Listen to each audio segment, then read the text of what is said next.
Hello and welcome to Soft Landing. I'm Roland Smith and today we're going to talk about Brexit. I mean, it was inevitable really, not least because it's nearly the 10th anniversary of the Brexit vote, but also because 2016 was arguably the starting point of the many culture war clashes we've seen since. So, to discuss where we are now on Brexit, I'm delighted to welcome my guest, Professor Chris Gray, who is Emeritus Professor of Organisation Studies at Royal Holloway, University of London, and was previously a professor at Cambridge University and Warwick University. He is a Fellow of the Academy of Social Sciences and of the Royal Historical Society.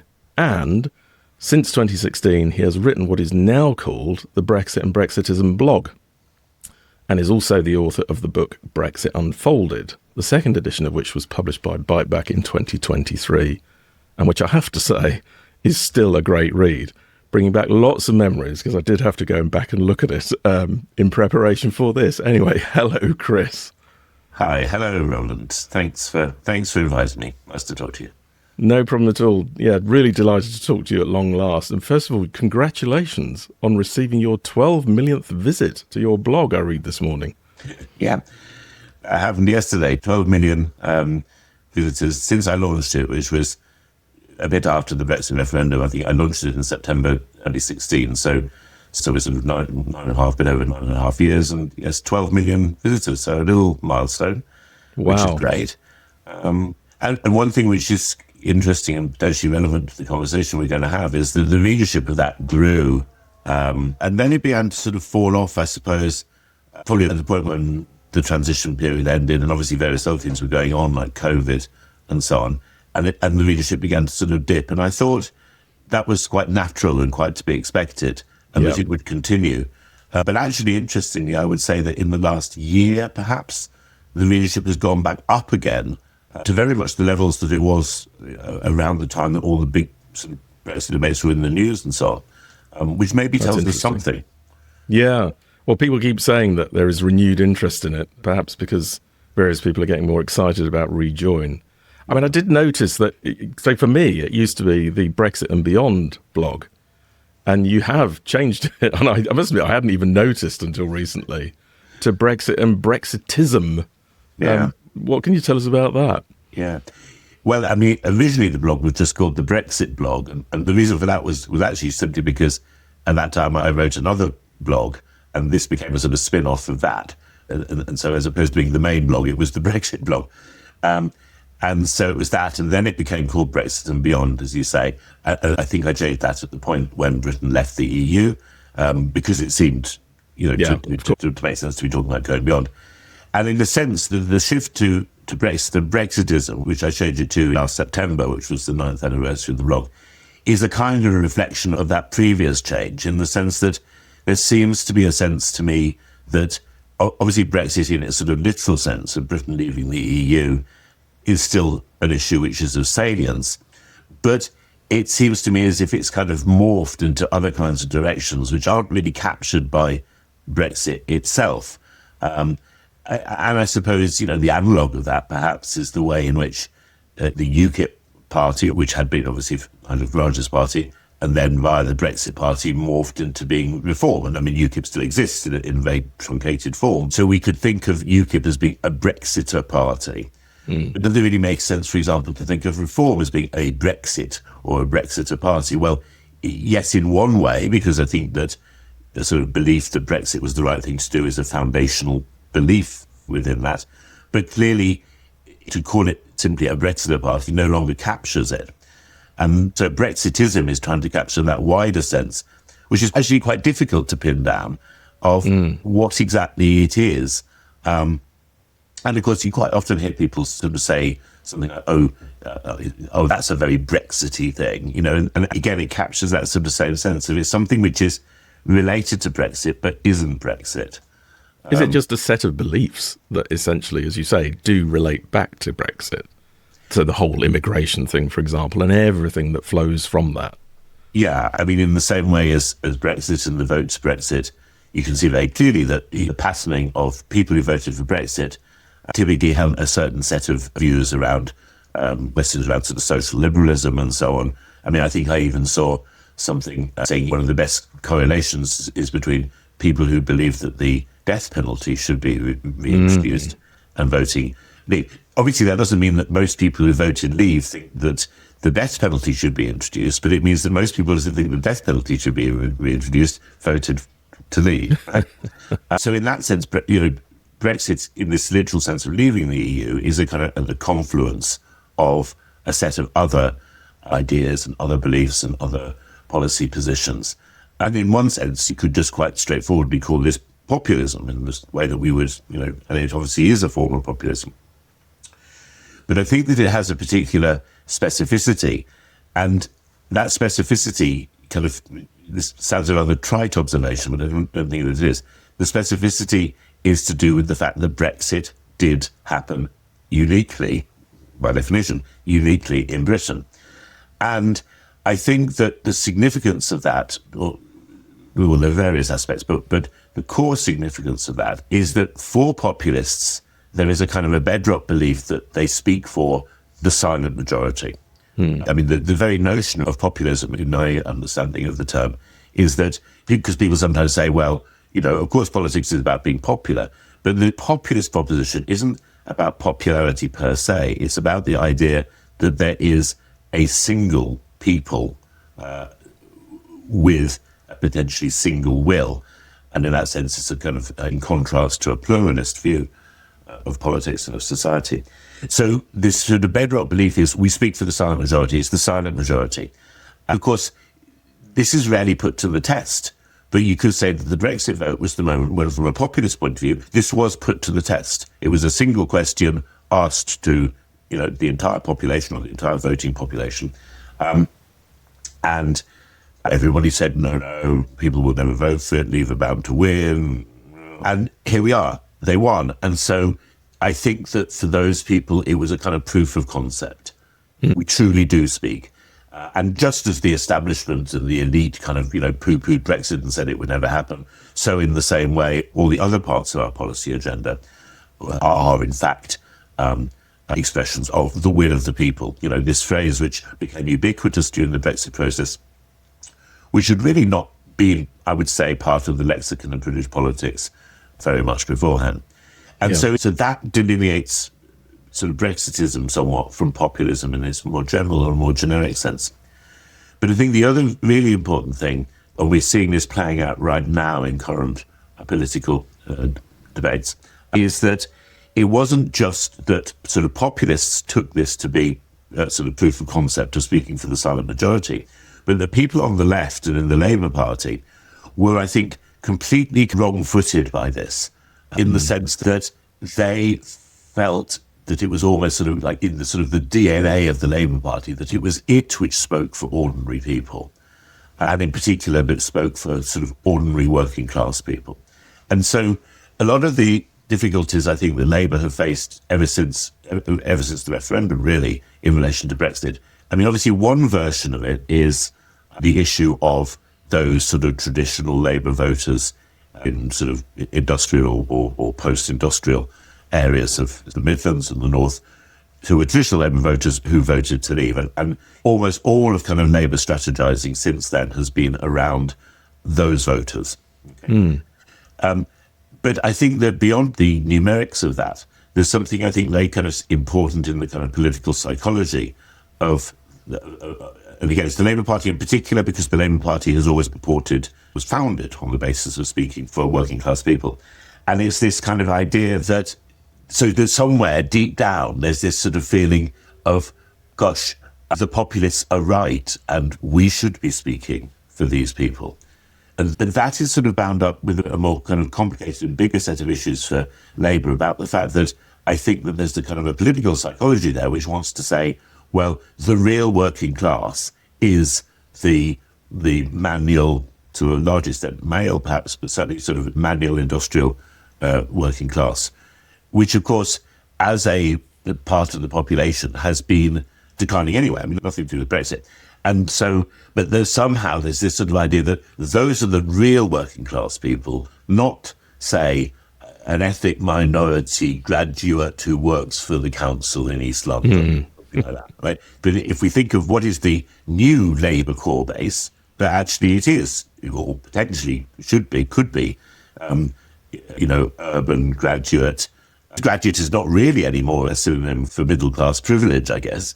And as well as all the sort of newer forms of business and industry, which are not the kind of traditional manufacturing. So you can see this playing out now in terms of Andy Burnham, for instance, is talking a lot about reindustrialization. And we saw it also with Brexit in terms of, there were voters who thought that, if we leave the EU, then we'll be able to get back those industries, the heavy industries of steel and coal and so on.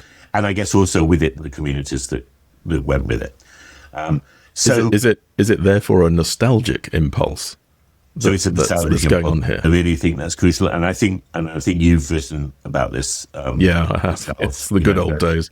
This nostalgia, I think, has become a really kind of potent political force, and it isn't what I think one could describe as the sort of simple, and if one might say sort of natural nostalgia, by which I mean the tendency that perhaps everybody has as they kind of get older. You kind of look back and you feel a sort of a sense of a slightly kind of warm, but also sort of slightly sad sense. It's a complicated emotion, nostalgia, a very pervasive one. But nostalgia within Brexitism and populism, I think, is inflected and almost weaponized in a different way, because it's not simply as a lament for that which has been lost, but a sense that it has been taken, it has been stolen, we have been deprived of our birthright, perhaps. And so that nostalgia is about a politics of resentment and of grievance. And one can talk about this in so many different ways, but one of the things which has really begun to strike me a lot recently, and maybe I'm just slow on the uptake and it's been going on for a long time, but is the way that the grieved nostalgia has absolutely saturated into every sort of fissure of discussion. And to give you an example, this is an expression, if you like, of my own natural nostalgia, which is that I sometimes look at, on YouTube, you can see television programs from the kind of 1970s. I remember kind of growing up. Yeah. Oh, wow, that was a good show. I was having a look at that. And sometimes they prove to be very disappointing, and sometimes you kind of think, yeah, wow, that's really sort of well. But always, even in this what ought to be very sort of anodyne kind of environment, the comments underneath are all about, wasn't life better then? Wasn't life easier? When I look at our country now compared with this, I could weep. And it's astonishing, really, because if one does try to think reasonably clearly of memories in the 1970s, obviously, I think we're probably similar ages, and so, of course, we were young.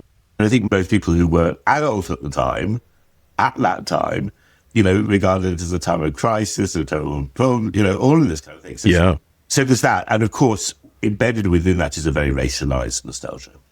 I think that's absolutely right. My answer to all this is, okay, actually go back to the 70s. I mean, I know you can't literally go back to the 70s, but I think when we nostalgia about things, if that's even a word, you tend to be very, very selective. You're just picking up odds and sods that you remember very fondly. But actually, if you really go back and look at it again through an adult's eyes, you realise what is actually wrong and what was awful, quite frankly, about the 70s, not only sort of economically, politically, but just culturally as well. I mean, some of those videos you can see on YouTube, like you say, like, re-shows of Love Thy Neighbour, which for younger viewers was a very racist sort of sitcom.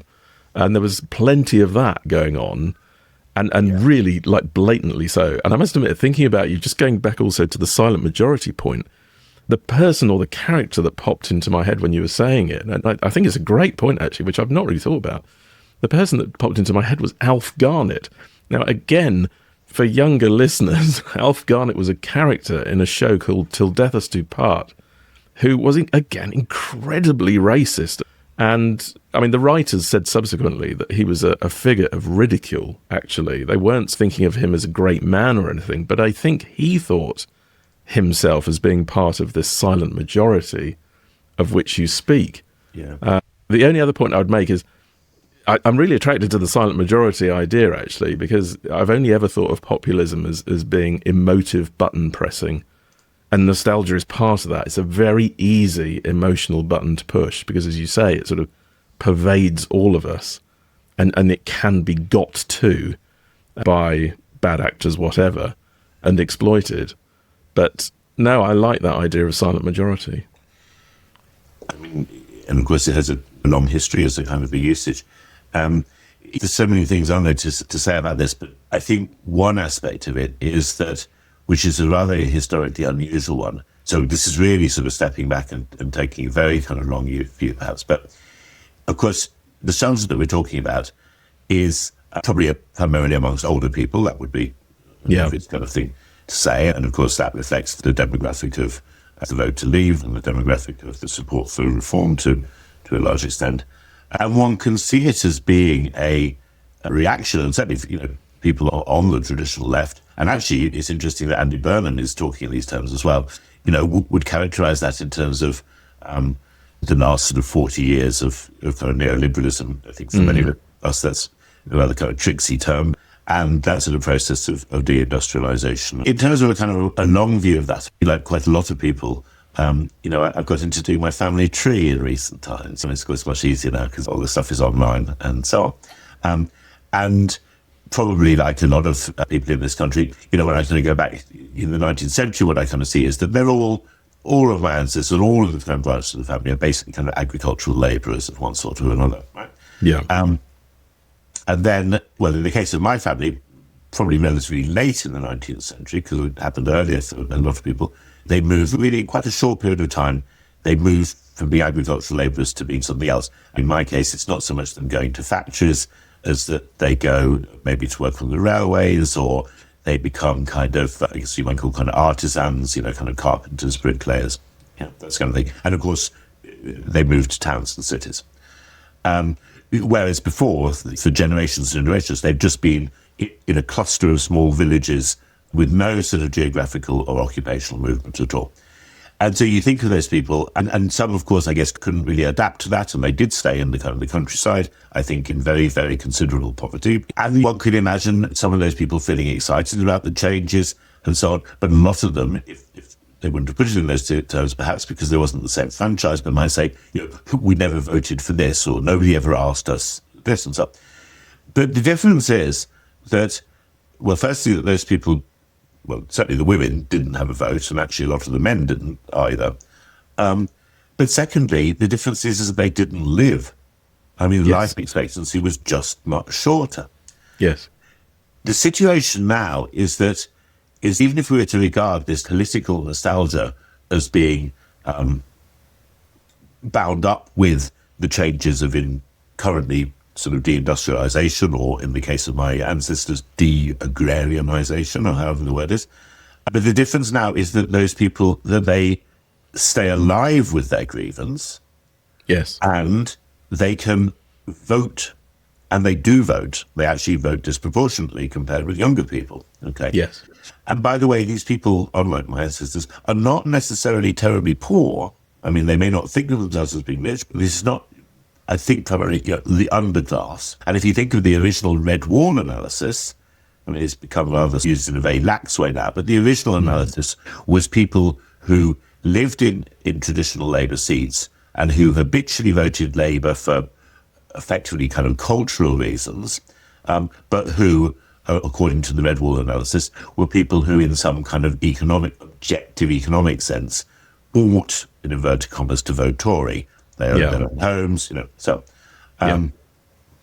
they perhaps weren't in work anymore, but they had been in work, and they had maybe all been small business owners, something like that. And so this is now a very powerful political segment, which explains to some extent why we can see what looks to be probably the ceiling for the support for reforms, and it looks as if it's maybe about 30%, something like that. I mean, obviously things are very complicated on the right and far right at the moment because of Restore, but something like that. So this is a significant body of people. Yeah, and nonetheless, you're right. There's been this sort of really easy glide across from the left voting to reform voting, which so many of us kind of sitting back commentating is that it's kind of, how is that even possible? Yeah, there is, and I'll come back to it, the sort of Alf Garnett view of life. He was a Tory, and he was a self-declared Tory, even though he was very working class. But nonetheless, you could see a sort of a step in the other direction from his perspective, as you can see today with people who voted left, who are now voting for reform. And somewhere behind it is that sense of grievance of something has been taken from us, as you say, and mixed in with that whole nostalgia thing as well. I just find it fascinating. I've almost wondered recently, sorry, Chris, I've almost wondered recently whether Reform might end up being quite a left-wing party at some point in the future. I don't know what you think about that. Yeah, I mean, this is a kind of a bind for Reform because of the fact that certainly in economic terms, its voter base is probably kind of quite protectionist. But certainly for people like Farage, his sort of guiding political person is probably Thatcher, so he's much more of a free marketer. But look, I mean, in some ways, it isn't surprising in the sense that, that historically populist parties always drew quite a lot of support for the working class. And although I'm always highly wary of making the Nazi Germany comparisons, but just thinking of that context, I mean, there were lots and lots of people who had been members of the Communist Party who became members of the Nazi Party, or if not members, and so it's, in that sense, it's not new. And yes, you're right. I think it's this sense of having been sort of culturally displaced. And I think the other thing to say about this, I mean, right and left have always been, complicated notions, but a lot of people who were traditional Labour supporters, when they were Labour supporters, were in many ways very right-wing. Yeah. And again, particularly on kind of, on more cultural issues.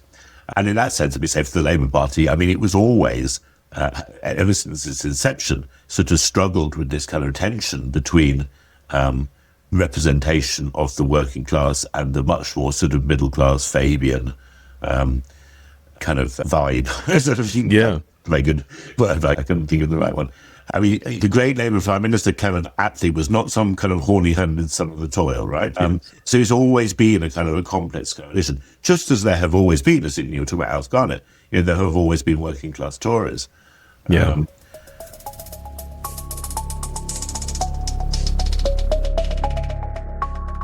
To maybe sort of bring things a little bit more back to Brexit, and we were talking about the 1970s and the fact that actually at the time this was very much seen as a decade when Britain was in crisis, but also a kind of like a sense of we can't go on like this in a more diffuse sense of the nation's going to the dogs, just all of that kind of thing. Yeah, and I think that does form an important part of the background to Britain joining the EU or the EEC, or in particular the vote to stay in the EEC in 1975. And sometimes when talking about these things, I think and talk about my father, who himself had come from an agricultural background. There were still some agricultural workers left in my family, and he was probably the last of them, actually. Although he subsequently joined the army and therefore left that. But anyway, the point is, I can remember thinking when I did my history O-level, so kind of thinking about the sort of supercilious little shit that I probably was, oh yes, typical working class Tory, He was the working class, Tory, he always voted Tory. But I mean, actually, I would say he was quite a bit more extreme than that, and he's dead now. But I mean, he was very, very keen on Nigel Farage in the 1990s, I suppose. Right. When he was not very well known, it has to be said. No, he's not. I mean, so up and coming at that point. My father died in 2005, but he had dementia for some years before that. So it would have been in the 90s that he was talking about Farage. And he would certainly have voted to leave the EU if he'd been alive at the time of a referendum. But the point is, he voted to stay in the EEC in 1975. I can remember it. Yeah. Obviously, I was too young to vote, but I can remember it. I was 11. The reason I tell this story is I think it is so emblematic of the way a lot of people were kind of thinking. It was that, well, we've got no choice because the country is in such a terrible, desperate state. And he was one of those people, like a lot of people of his generation, who used to use the phrase, but in a very sad way, but also, I think, an angry way, which is, we won the war, but we lost the peace. And that same notion of there was something unfair about it, Yes. And the point about that then is that I think that for him, and I don't want to extrapolate too much and say that this was the entirety of the British policy, because it wasn't, but I think there was a strong kind of theme in that, therefore, that we had to do it, but it was a kind of a humiliation, Yeah, I think there's a lot. Sorry, I think there's a lot in that, and I've always thought that the idea of loss and of being reduced as a country has played so much into this entire debate for a very long time. So a lot of Remainers, Rejoiners talk about Leave being a harking back to empire. I've never thought it of that as that, and I was obviously part of it at one point, of the whole sort of Brexit movement, as was Euroscepticism, as we used to call it. But I've never thought it was that. But there's just this sort of more vague sense of loss that we have been reduced, that we've had to do this. Even going back to Harold Macmillan's time, he sort of talked about the grim choice that faced us. It was always couched in those terms. It was something that we had to just kind of suck up, but we really did it grudgingly. Yeah. No, I think that's right, and I'm not entirely persuaded by the harking back to empire thing, and there would have been some aspects of that. But I think the issue of the Second World War and cultural memories of that were quite important. Yeah, agreed. But to prevent this sort of becoming simply a kind of a historical discussion, I think there's an important lesson for that for those people who are now wanting to talk about rejoining. And by the way, I think at some point that the word is going to have to become joining, not rejoining. Yes. It has to be a sort of future orientation. But anyway, but I think the lesson of that sort of 70s thing is that I don't think that this can simply be on the basis of when we tried Brexit and the effects are so bad, we can't afford it. That, in a sense, reproduces that same slightly impulse, resentful, certainly quite sort of instrumental thing. But again, I think there's a kind of like a balance here, because I think there are people around in the sort of I'm not sure it's quite yet a movement, let's call it kind of like a rejoin sort of movement or camp, which say, well, the Britain has got to become absolutely sort of infused with the European ideal and very sort of idealistic kind of commitment to it. And I think it is sort of between these two poles. My view about the EU is that it would be absurd to think many of the countries which have joined the EU have done so for instrumental reasons. I mean, the foundation of it in terms of iron and coal community and so on, which was obviously partly about economic interest, but also was obviously the issue about war and not going to war. So there is a kind of like a European idealism, but there is also, and always has been, a kind of a European pragmatism. So it's not that we need to be kind of starry-eyed and sort of singing kumbaya about this. But on the other hand, I don't think it can just be, well, life outside has proved so awful that we need to go back in.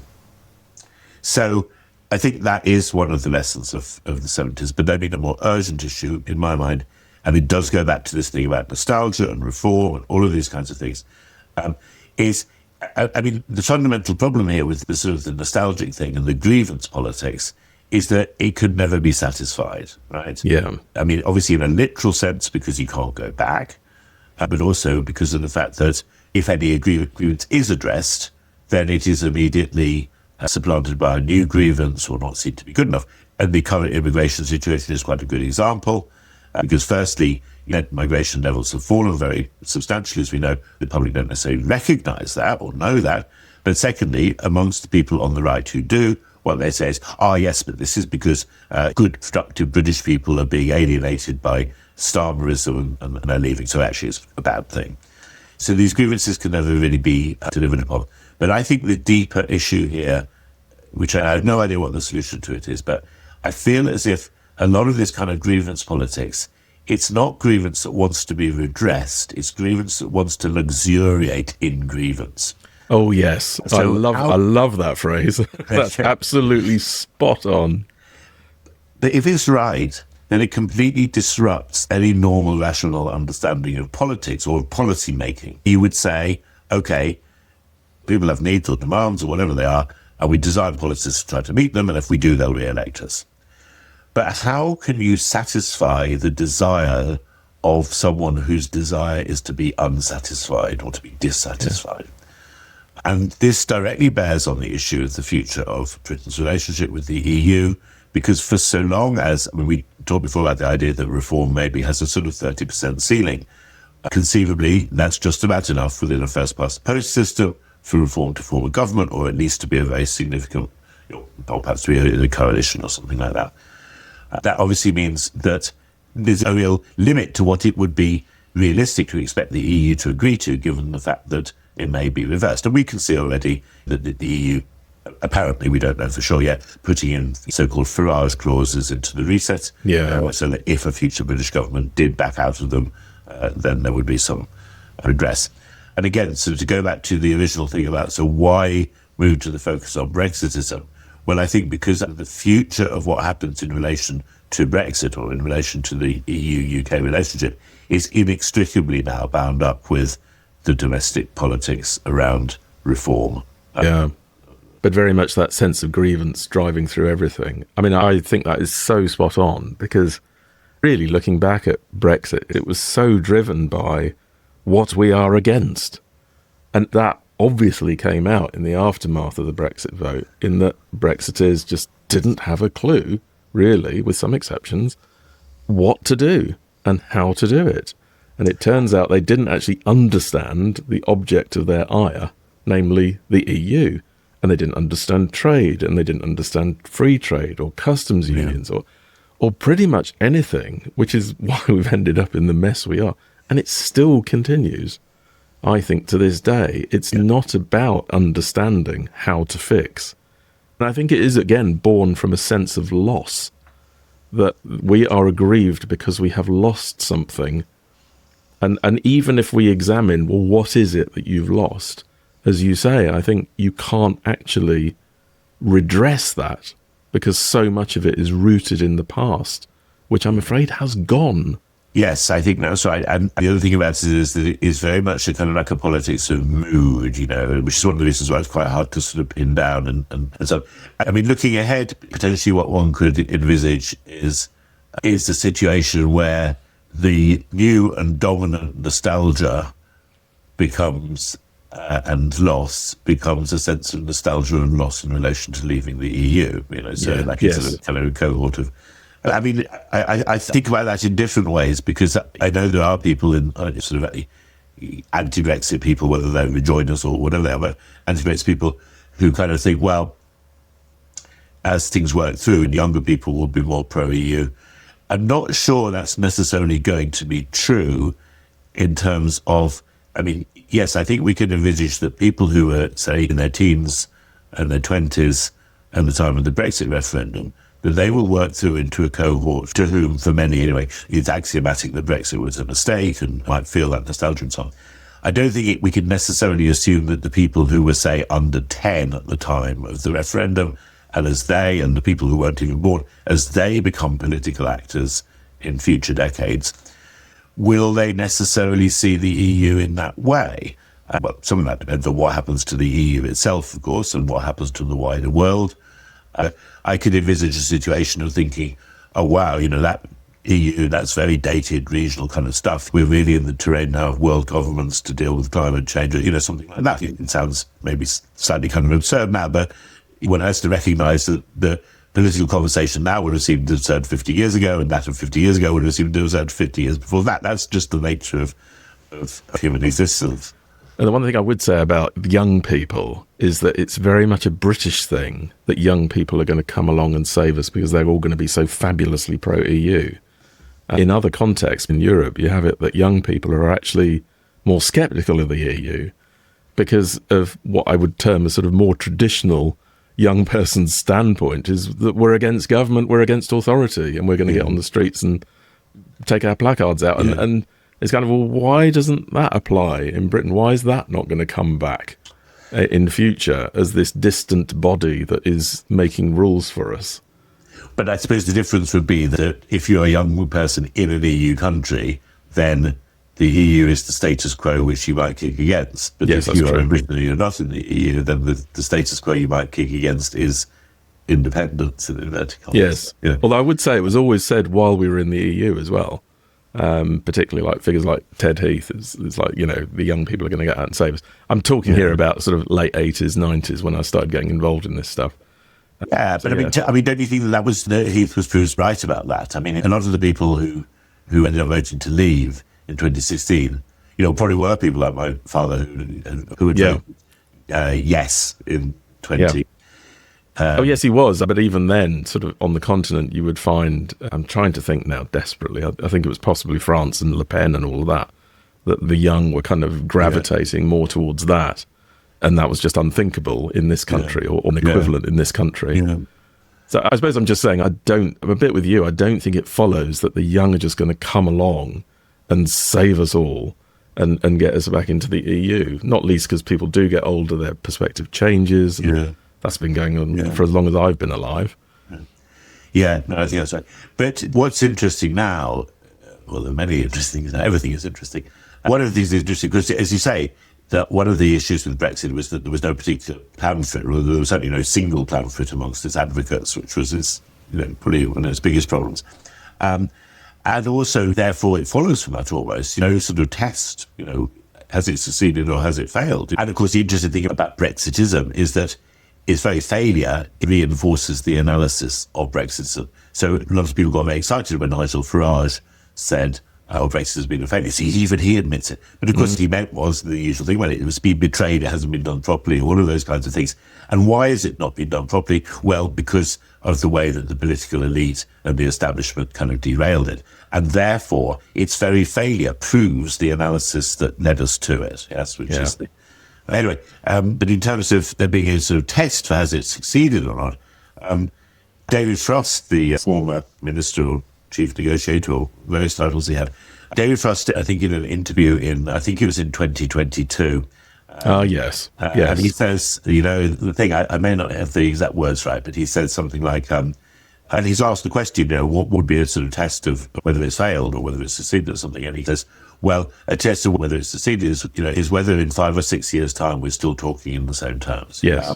Or has it just been embedded as the kind of common sense? He didn't say embedded. Yes. That was basically the thing. That was. If it was 2022, well, okay, that's only 4 years ago, so we still got a year or so to go. But it's actually unthinkable that in a year's time we will be talking about it in a different way. And I mean, that is revealing of something, isn't it? It's the fact that whatever one's analysis of the reasons for it, Brexit has not settled into being either an accepted reality, but equally, I mean, although, as the opinion polls show, more people think it's been a failure than has been a success and so on, there is still a not inconsiderable minority of people who think that it has been a success. And beyond that, people who very well think it has been a failure or not a success, but who don't necessarily care very much or don't necessarily want to kind of reopen it or something like that. And of course, this was, one could say, well, I dislike using the word inevitable in any discussion of politics, but I think it was virtually inevitable simply because of the setup of the referendum on a sort of 50% basis and all of that kind of thing. And I mean, I get told off for saying this, but one of the things that infuriates me most within all of this actually has been stuff from rejoiners who still now will say, but it was only an advisory referendum, And it's like, get over it. Well, what do you think? It's like suddenly, 10 years later, if you keep on saying that long enough, suddenly people are going to say, oh yeah, we hadn't realised that. Yes, oh well, we won't, Yeah. That was a legal truth. It was never a political truth or political reality. But in any case, I mean, the moment the Parliament voted in 2017, following the Miller case, to trigger Article 50, it wasn't even a legal fact. And likewise, but it was only 37.5% of the population because some people don't vote and some people aren't eligible to vote and so on and so forth. No, that's all. I'm not getting into all of that. But still, the basic fact of undertaking this on the basis of 52 to 48 was almost by definition to set up an enduring division. Yeah, absolutely. And the other thing is I think it has muddied the waters even further for a rejoin or join campaign. Because if there is to be such a referendum again, you actually do want safeguards in it. You want a certain threshold. And that's in addition to all the other issues that are going to be faced with rejoining. I had sort of a bit of a liaison with someone on Blue Sky not too long ago who was very involved in EU politics, who just said, the process for rejoin is not symmetric at all with the leave process. It is far harder because you're going to have everyone in Europe also voting on it and potentially vetoing it. Yeah. And that's even when you've got to the point of wanting to join. So I think there are huge hurdles here. No, I agree. It's totally different, and it's not a symmetric process, and it's not a symmetric process for political reasons. it would have to be a supermajority, and it would have to be at least a simple majority in all four nations for it to be durable within the domestic polity and therefore credible within the European polity. And there's no good saying, oh, but, we left on the basis of 52-48, blah, blah, blah. That just isn't real. And similarly, I think that, or relatedly perhaps, there are people talking about a single market, or a single market and customs union or something like that. And my feeling is about that is that I don't think that you could, customs union perhaps a bit different, but I don't think that you can envisage a rejoining single market. It's a complicated question what that actually means, of course, we know that, but leaving that aside. My view is that would require another referendum as well. And I hear people on the rejoin side kind of saying, which is true, that because the Brexit referendum didn't mandate any particular form of Brexit, it would be, but there may be some kind of constitutional law truth in that, but I don't think there is a political truth within that. Because although potentially that was true, could have been true in 2017, and I think that people could and did legitimately argue for, soft Brexit, as we used to call it, at that point. I think now, I suppose the core thing here is this, is that if we say, which I think we have to say, to Brexiters, that the mandate of the 2016 referendum was discharged at the point when Britain left the EU. But the same applies, therefore, for people on the other side, which is that it can no longer be referred to as if it still was a kind of like an open mandate for some different form of Brexit. But then I suppose if it is discharged, that duty, and it remains discharged by joining the single market, because you're still not an EU member, then maybe it is an arguable case that you could just do it. And not least as well, because it was quite a theme, not necessarily so much during the campaign itself, but I know it's been a theme for Brexiters, Eurosceptics going way back into the late 1990s that we would actually leave to an EEA EFTA type position. Yeah, well, okay, but I think the difficulty of doing that without a referendum would be that undoubtedly for many people on the pro-Brexit side, they would say that it is a transfer of sovereignty. Yes, they would. They would now. Yes. I ought, by the way, to say one of my views about that is what that just totally misses is that it is all of the ways in which you don't have sovereignty anyway. This is in terms of, if they mean by that in the single market context, about international laws. But anyway, it's a detour. But it's on the thing about the political viability of that, I think the thing is that maybe it would be viable without a referendum if there was clear cross-party consensus about it. Because then I think you could say you could do it on the basis of mandates coming via general election manifestos. Perhaps you could do that. Yeah. And maybe, I was thinking, therefore, maybe the same could apply to rejoining the EU. I think the constitutional scale for rejoining is just too great to make it part of a manifesto. And also, obviously, the precedent of 2016. Yeah, well, I think that is right. And then my question back to you would therefore be, is the constitutional scale of rejoining the EU and the constitutional scale of single market, the question would be how big a gap between those two things are there? If one were to argue, well, it's a big gap, that would be kind of interesting in terms of thinking back to all of the earlier debates about the model of the Brexit. Or is it just a sufficient gap? But is it a sufficient gap? But in the present context of division, my feeling is that any of those things would require. But I'm clearly implicitly doing the same thing about thinking there's a kind of like a scale of constitutional change here because of the fact that I kind of said in parenthesis, well, customs union would be a bit different. And I do think that if there was a decision to seek a customs treaty with the EU, I think it would be legitimate to do that without a referendum. So I always think on a specified scale here. Not, by the way, that I'm particularly an advocate of that customs union idea, but that's another. No, indeed. And the customs union is one thing we can say that Brexit is always wanted and expected to leave. I certainly had that experience throughout. Just my whole experience again in the Eurosceptic movement from about 1990 It was always an absolute, well, yeah, of course you're going to leave that. And they didn't mention it really in the campaign in 2016 at all, I think just because it was such a given. Whereas the single market was always in play because, as I say, they had, going way, way back, talked about leaving to the single market. Dan Hannan had done explicitly. The Bruges Group had produced a paper in 2004, I think it was, saying this is how we're going to exit. Richard North, as you know, he likewise did a whole thing from sort of 2013 onwards about how we should leave to the Norway option. So it was always there. But the Customs Union, no, it never was.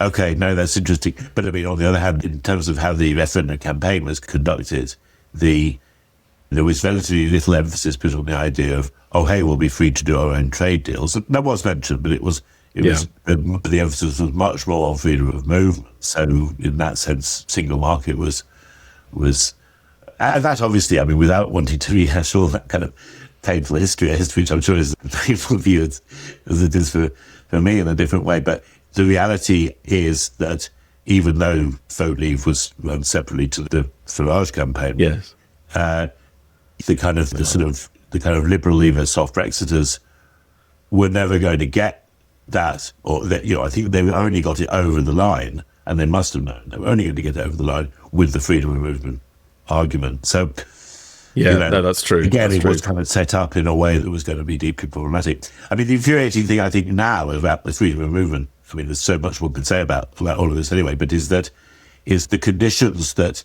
led to the surge of movement into the UK have really more or less gone now. Yeah. And on the contrary, the big, and I think still, under-discussed issue in British politics is the significance of an ageing population. I mean, we've touched on that in terms of its political significance of the... I mean, that really is the core of the thing, isn't it? Because in very crude terms, what we could say is that the economic consequences of an ageing population are directly at odds with the political voting consequences of an aging population. Very much so. Yes. And that sets up a really kind of problematic conundrum. But actually, one of the coming issues in the coming decades is how can Britain compete better to attract immigrants? Yeah. But there still has to be that generalised mandate from the voters that we're okay with that. I think I said something this morning to somebody. It was like, we need more migrants, and we need them to help and support the older people, in particular, who actually voted to stop migrants. I mean, it is this kind of circular paradox.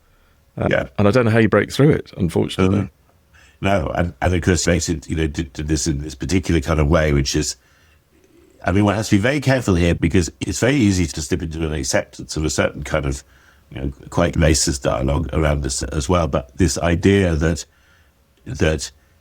so the proposition from Farage for a long time is, well, we just want an Aussie-style point system, and so the crucial point on the sovereignty basis is, well, Britain decides its level. And of course, the consequence of that we can see in terms of the fact of now immigration coming much more from outside the EU, and therefore being, I mean, that wasn't the only reason for the big increase in numbers, because of course there was also the issue of Hong Kong and Ukraine and so on. It tends to be a bit forgotten. But anyway, so you got this kind of bizarre situation where there were some voters that I heard them on some of these kind of Vox posts who voted to leave thinking, so we'll be able to get rid of all these Muslims, and so the whole of the kind of debate and discussion around it is totally scrambled, including the conflation of immigration and asylum seeking and the conflation of immigration with students. I mean, I'm out of the university system now, but what has been done to universities effectively in order to sate the anti-immigration desire is kind of extraordinary, not just wrong in itself, but just kind of strategically insane in terms of any realistic view of what Britain's economic future is. I'm not worried about its social and cultural future, but its economic future. One of the things which is deeply depressing, I suppose, is that at least some of the advocates of Brexit sort of position this as being, this is something which is going to kind of once and for all lance the boil of, and it will become, of immigration being a contested issue. And of course, that's not at all what's happening. Yeah, I think that was very much a Farage thing, is that, yeah, we'll deal with it, and then it won't be a contested issue anymore. I think the other weird thing that I always notice about the immigration debate is that people get very upset about the aggregate numbers of migrants. So the big number that gets reported on BBC News or whatever. But actually, when you then take them through the constituent parts of that, it's kind of, oh, well, that's all right. Yeah, and Ukraine people, yeah, that's okay. And Hong Kongers, yeah, no, I accept that. And students, oh, I'm not really worried about them. And, oh, and people working in social care, oh, yeah, we need that. Oh, well, that therefore brings you to net migration of 300,000 or whatever it might be. Yeah, yeah. Oh, no, we can't have that. Yeah. And it just keeps going around this circular loop of we're happy with the constituent parts, but we're not happy with the total. Yeah. I don't know what you do with that. The student thing's weird, though. I always remember polls that suggested people weren't actually bothered about people coming in to study. No, they're not. And there was that whole debate. I don't know if you remember. Well, you will remember because you remember everything. But that whole debate back in the day about, well, should we actually exclude student numbers from the migration figures? And it never went anywhere for whatever reason I don't understand. But I mean, that speaks very much to your point, doesn't it? That the individual segments are approved of, But I think the consequence of this then become not just an issue of the universities and the capacity of universities to effectively earn money by exporting. These people are basically customers in residence, really, Yeah. But of course, it's also in terms of sort of local economies, So I think, for example, I won't say it's the South End campus of Essex University, which has been closed down. And you think about that, somewhere like South End, very much within that sort of what we have come to describe as sort of left behind, coastal towns, east of England. We're not just talking about, northern industrial areas as being the bedrock of reform. And so they are. But if you think about the impact of local businesses there, because students go to takeaways, they use taxis, they go to. I'm old, I'm not in touch with what students do now, but they spend money, right? And so in the kind of the fabric of the local area, you can always tell when you're in not just in this country, but anyway, if you're in a town or a city where there's a student population, there's a certain kind of, I dislike the word vibe, and I'm about to use it for the second time in this discussion, but there is a vibe that's different, and both economically and culturally. Yeah, no, totally that.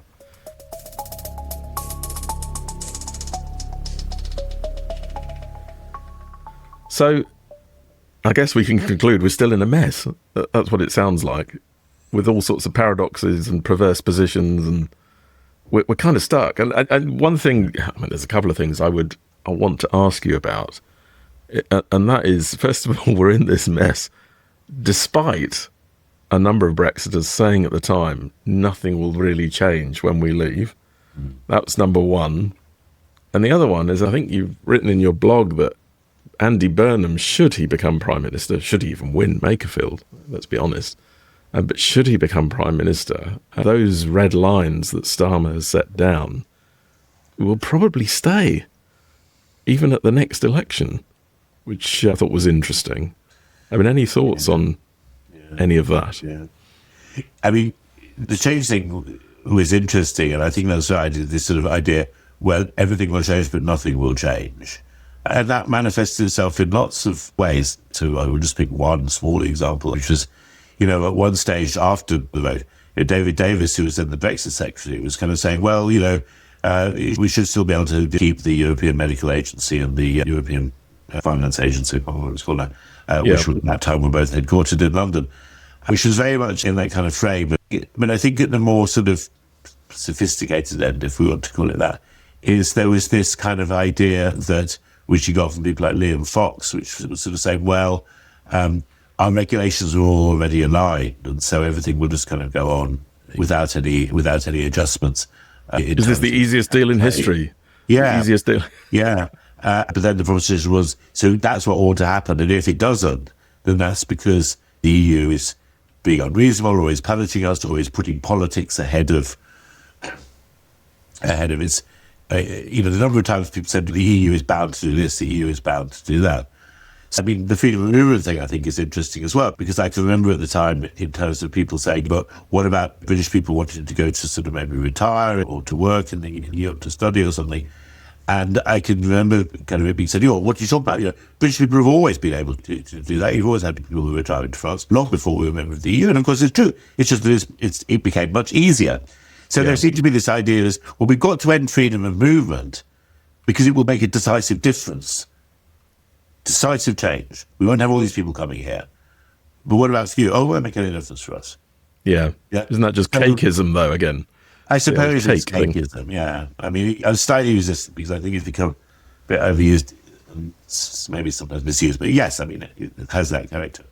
And then in terms of the red lines, well, it's very difficult, I think, for the Labour Party, having put those red lines so strongly in their manifesto and really having emphasised them, it's very difficult for them to scrap them before this general election, even if they change leader.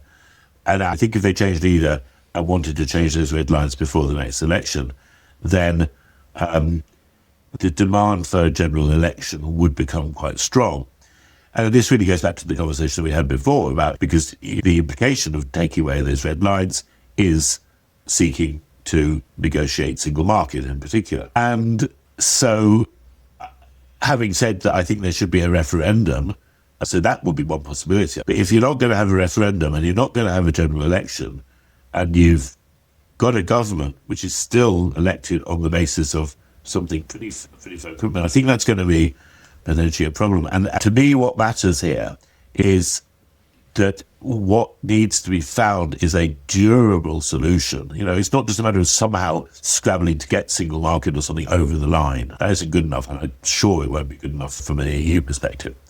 It'll be interesting to see exactly, assuming that Burnham wins the Macclesfield by-election, and then he is going to have to win a Labour leadership contest amongst an electorate which is really quite anti-Brexit. And I know that he's well ahead at the moment. But even so, I mean, I think it will be an issue under discussion in that leadership contest. And no doubt it will be an issue again in terms of the drawing up of the manifesto for the next election. Yeah, I have got a theory that Makerfield will be a ball and chain for Andy Burnham. It will haunt him. Whether that means he doesn't win it is quite another matter. But even if he does win it, it's just having that sort of electorate behind him in what will then be quite a marginal seat. Yeah. I don't know where that goes. I mean, and the bigger ball and chain for Labour in that is that if he wins on the back of effectively saying Brexit is closed, I respect the result of the referendum, blah, blah, blah, then that will really confirm the idea, which is always the Starmer analysis, which is that in order to win general elections, Labour cannot go any further than the red lines. Yeah. I mean, there are people who think that ultimately it will only be, kind of like a Nixon goes to China way. The point at which Britain could envisage, say, rejoining the EU or a single market, it will come through the Conservative Party rather than the Labour Party. Yeah, and I just can't see that at all. As people have said to me, eventually the Tories will become in favour of the EU and they will take us back in. It's kind of, really? I just can't see that at all. For the foreseeable future is almost underplays it. I know, but there are weird turnarounds, aren't there? I mean, if we've been talking about the 1975 referendum, and you think about the difference in how the sides kind of lined up then. Now, okay, of course, one point to say is, well, yeah, but that was 50 years ago. So we could say, okay, well, but maybe in 50 years' time, well, that's a long time. Yes. But then you could also say that in some ways the speed of politics and political changes is somewhat kind of telescoped or what the opposite of telescoping, de-telescope, become more truncated, so in 10 years' time, I don't know, I'm not sure. Yeah, history just doesn't play out in neat and tidy ways, does it? And future branches of history just don't play out as anyone predicts, I guess, is the conclusion here. I mean, that was certainly true of the Brexit vote. I mean, you just thought, and I certainly thought, well, it's going to be a Remainer Parliament implementing Brexit.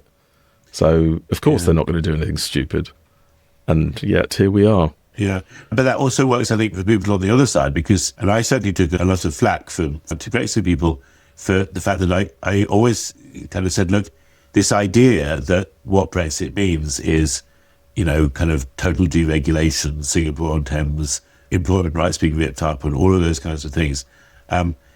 That was the true meaning of Brexit and what would follow from it. Of course, there was a segment of support for Brexit that wanted exactly that, right?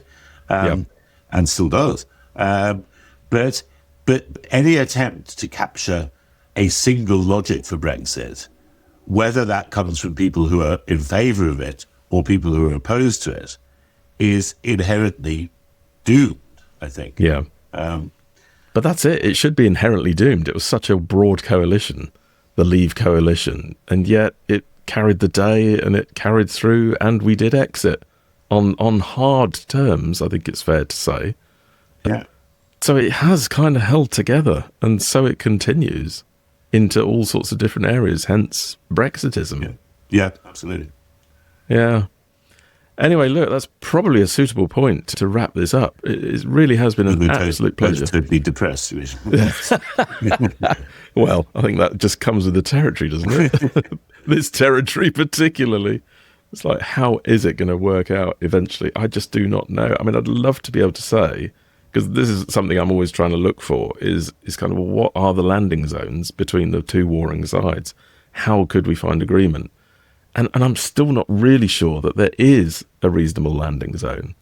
Because as we've talked about the single market, and, could that be a kind of in-betweeny kind of place that keeps everyone not happy? It would keep everyone unhappy, but it'll be that sort of, what's the word? Is it zugzwang or something? Or the Lagrange point I've heard as well, between two orbiting bodies. You're kind of fixed in a particular place because of the forces pulling on you from both directions. But at the moment, I mean, even the notion of a stable landing place is not really feasible, in the sense that what has been necessarily created by the existing agreement with the EU is effectively an ongoing kind of evolutionary. Well, it's not evolutionary because it's not going in a particular direction necessarily, but just as sort of like an ongoing kind of negotiated order. So in that sense, if that proceeds whilst everybody domestically is still lined up between particular kinds of positions, then effectively, every step of the way is then fought over as being insufficiently close to Brexit or too far away from, Yeah, no, very true. Anyway, it's been an absolutely fascinating conversation. I'm so pleased I've been able to finally speak to you as well on all this, because I think you're an excellent commentator on all this stuff. And I have no doubt we will continue to watch this for years to come. And for as long as we're still sane, which comes into doubt on some days, in my head at least. So look, thank you very much, Chris Gray, and it really has been great, and I look forward to speaking to you again at some point in future, who knows. Thanks, Roland.